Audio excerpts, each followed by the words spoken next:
அனைவருக்கும் வணக்கம். கடந்த பிப்ரவரி 28ஆம் தேதியிலிருந்து அமெரிக்க இஸ்ரேல் போர் விரிபிடித்த கும்பல் ஈரான் மீது ஒரு அநீதியான போரை நடத்தி வருவது நம்ம எல்லாத்துக்கும் தெரியும். அந்த போரினுடைய இன்றைய சூழல், குறிப்பாக ஈரான் வெற்றி மேல் வெற்றியை அடைந்து வருகிறது. ஈரானுடைய தலைவர்கள் கொல்லப்பட்டாலும் கூட ஈரானுடைய அரசியல் இராணுவ கட்டமைப்பு என்பது கொஞ்சம் கூட சிதறாமல் மிக நேர்த்தியாக உலகத்திற்கே ஒரு வழிகாட்டியாக இன்றைக்கு இந்த போரை நடத்தி வருவதை நாம் அறிவோம். இன்றைக்கு ஈரானுடைய தொடர் தாக்குதலின் காரணமாக இஸ்ரேல் மிகப்பெரிய பேரழிவை சந்தித்து வருகிறது.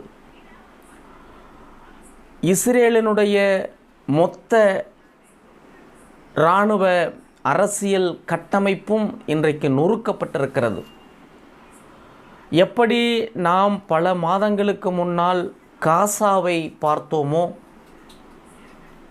இஸ்ரேலினுடைய தாக்குதலால் காசா நகரம் எப்படி அழிந்து போனதோ, காசாவில் இருக்கக்கூடிய மக்கள் எப்படி மரண ஓலம் விட்டார்களோ, அதை போல இன்றைக்கு இஸ்ரேல் மிகப்பெரிய பேரழிவை சந்தித்திருக்கிறது.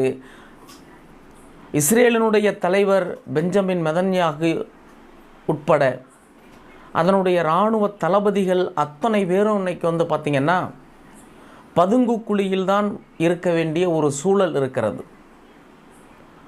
இஸ்ரேலினுடைய பொருளாதாரம் அதல பாதாளத்திற்கு வீழ்ந்து விட்டது. இஸ்ரேல் இன்னும் மீண்டு எழணும் அப்படின்னு சொன்னாவே ஒரு 10 வருஷத்துக்கு மேலாகும். இஸ்ரேல் மற்றும் அமெரிக்காவினுடைய தொழில்நுட்பம், இராணுவ தொழில்நுட்பம் அப்படிங்கிறது இன்றைக்கு மிகப்பெரிய அளவில் ஒரு தோல்வியை இன்றைக்கு சந்தித்திருக்கிறது.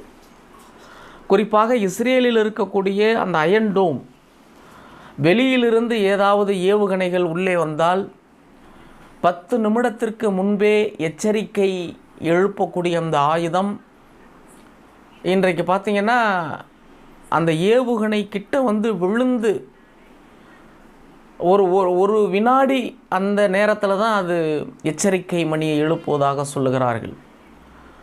இப்படி ஈரானுடைய அந்த பாதுகாப்பு கவசம் என்பதும் முழு ஃபெயிலியர் அப்படிங்கிறது தான் இன்றைக்கு நடைமுறை.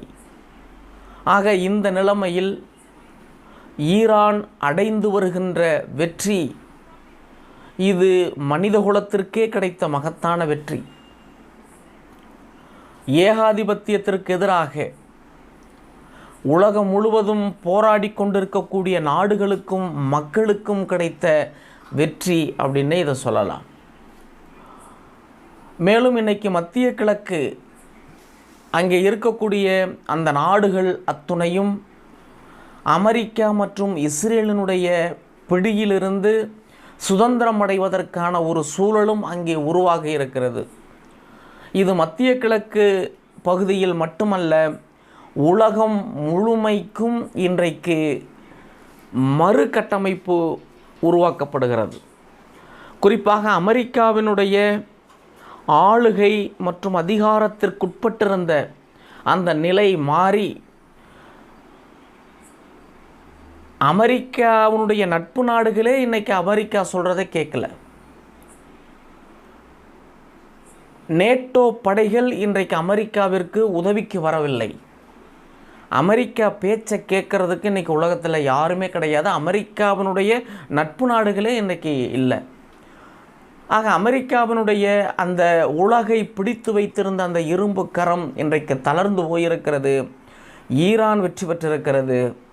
ஈரானுடைய வெற்றி, இந்த உலகத்தினுடைய வெற்றி, மக்களினுடைய வெற்றி, இது தொடர வேண்டும்.